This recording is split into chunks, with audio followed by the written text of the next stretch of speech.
Bengaluru road పైన bus వేగంగా పరుగులు తీస్తుంది. బస్సులో కూర్చుని ఉన్న సంగీతం మదిలో నెక్స్ట్ చేయబోయే సినిమా గురించి ఆలోచనలు అంతకన్నా వేగంగా పరిగెడుతున్నాయి.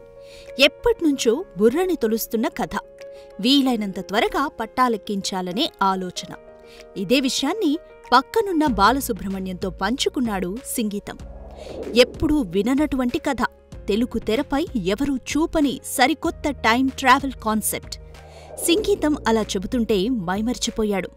ఈ సినిమా గనక తెలుగు తెరపై వచ్చిందంటే చరిత్రలో ఒక అజరామర చిత్రరాజంగా నిలిచిపోతుందని బలంగా నమ్మాడు బాలు. ఆ తర్వాత ఈ చిత్రం గురించి ఇద్దరి మధ్య అడపాదడపా చర్చలు జరుగుతున్నాయన్న మాటే కాని ఈ కథని నమ్మేదెవరు?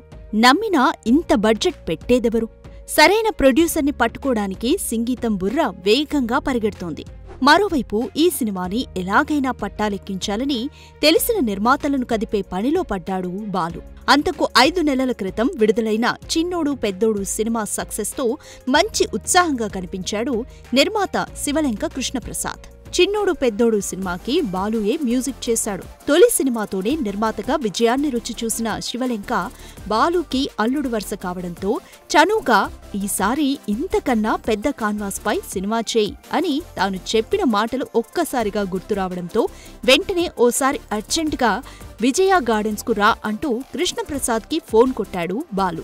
ఎదురెదురుగా సంగీతం, కృష్ణప్రసాద్. Time travelling concept.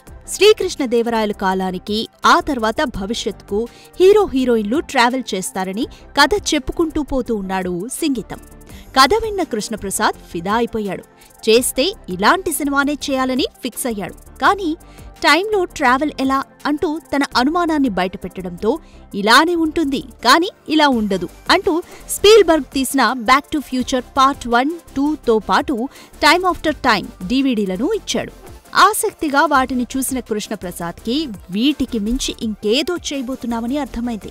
ఇంకేం వచ్చిన అవకాశాన్ని జారవిడ్చుకోదలుచుకోలేదు. ఇదే విషయాన్ని చెప్పాడు బాలు. జీవితంలో 100 సినిమాలు చేయొచ్చు, కానీ జీవితానికి ఇలాంటి సినిమా ఒక్కటే చేయగలం. ఆ మాటలే మెదడులో గిర్రున తిరుగుతున్నాయి. ఈ సినిమాలో ప్రముఖంగా వచ్చే పాత్ర కృష్ణదేవరాయలు. ఆ పాత్ర నందమూరి బాలకృష్ణ చేస్తేనే బావుంటుంది. ఆ విషయాన్నే బాలు చెవిలో వేశాడు కృష్ణప్రసాద్.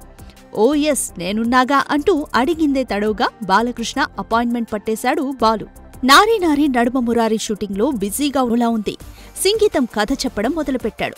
టైం ట్రావెలింగ్ మొదలైంది. భూత భవిష్యత్ కాలాలని వేగంగా చుట్టేస్తున్నాడు. బాలయ్య కూడా సంగీతంతోనే ట్రావెల్ చేయడం మొదలుపెట్టాడు. అలా 3 గంటల పాటు విన్న బాలయ్య కేవలం 30 సెకండ్లలోనే సినిమా చేస్తున్నామంటూ చెప్పడంతో ఫ్యూచర్ బ్లాక్ బస్టర్ కళ్ల ముందే కదిలింది నిర్మాత కృష్ణప్రసాద్కి. అలా బాలయ్య హీరోగా దేశంలోనే తొలి టైం ట్రావెల్ సైన్స్ ఫిక్షన్ సినిమాగా 1,60,00,000 బడ్జెట్తో జూన్ 1990లో మొదలైన ఆదిత్య 369 సినిమా 1991 ఆగస్టు 18న రిలీజై ప్రేక్షకులను సరికొత్త ప్రపంచంలోకి తీసుకెళ్లింది. అయితే మొదటగా కాలయంత్రం లేదా యుగపురుషుడు అనే టైటిల్స్ అనుకున్నప్పటికీ చివరగా సూర్యుడికి మరో పేరైన ఆదిత్యుడు ఈ సినిమా టైటిల్లో ఆదిత్యగా వచ్చి చేరింది. ఇక మెషిన్కు నెంబర్ ఉండాలి కాబట్టి 369 అనే నెంబర్ను జోడించారు మేకర్స్. ఇక శ్రీకృష్ణదేవరాయలుగా కృష్ణకుమార్గా 2 పాత్రల్లో బాలయ్య, ఆయనకి జోడీగా మోహిని నటించగా ఈ చిత్రంలో అమరీష్ పురి, టిన్ను ఆనంద్, తరుణ్, రాశి, సుత్తివేలు, చంద్రమోహన్, సిల్క్ స్మిత కీలక పాత్రలు పోషించారు. వాస్తవానికి ఈ సినిమా కోసం మొదటగా విజయశాంతి పేరును మేకర్స్ పరిశీలించగా ఆమె డేట్స్ విషయంలో ఇబ్బందులు రావడంతో మోహినిని ఎంపిక చేశారు. ఇక Ilaiyaraaja ever green songs, Jandhyala అదిరిపోయే డైలాగ్స్, అబ్బురపరిచే సెట్స్, ఫైట్స్, సాంగ్స్ ఇలా ప్రతిదీ ఈ సినిమా విజయంలో ముఖ్య పాత్రలే పోషించాయి. టైం మెషిన్లో అనుకోకుండా ఎక్కిన హీరో హీరోయిన్తో పాటు ఓ కానిస్టేబుల్ తెలియకుండా నొక్కిన బటన్స్ వల్ల శ్రీకృష్ణదేవరాయల కాలానికి వెళ్లడం, అక్కడి నుండి భవిష్యత్ కాలానికి, మళ్లీ అక్కడి నుండి వర్తమానానికి ఎలా వస్తారో ఎంటర్టైనింగ్ గా చూపించాడు డైరెక్టర్ సంగీతం. వర్తమాన కాలంలో నడిచే సన్నివేశాలకు పిసి శ్రీరామ్, శ్రీకృష్ణదేవరాయలు కాలంలో సన్నివేశాలకు విఎస్ఆర్ స్వామి, భవిష్యత్తును చూపించే సన్నివేశాలకు కబీర్లాల్ ఇలా ముగ్గురు 3 కాలాలని తమ తమ కెమెరాల్లో బంధించడం విశేషం. గ్రాఫిక్స్ లేని రోజుల్లో ఇండస్ట్రీలో మొట్టమొదటిసారి VHS కెమెరాతో షూట్ చేసి సినిమా నెగటివ్ మీదకు ట్రాన్స్ఫర్ చేయబడిన తొలి చిత్రం ఇదే కావడం మరో విశేషం. ఇలా ఎన్నో సంచలనాలకి వేదికైన ఈ సినిమా దాదాపు 34 ఏళ్ల తర్వాత ఇప్పుడు రీ-రిలీజ్ కి సిద్ధమవుతోంది. ఇప్పటి టెక్నాలజీకి అనుగుణంగా 4K ఫార్మాట్లోకి డిజిటలైజ్ చేసి గ్రాండ్ గా ఏప్రిల్ 11న థియేటర్లలో విడుదల చేయడానికి ఏర్పాట్లు చేస్తున్నారు మేకర్స్.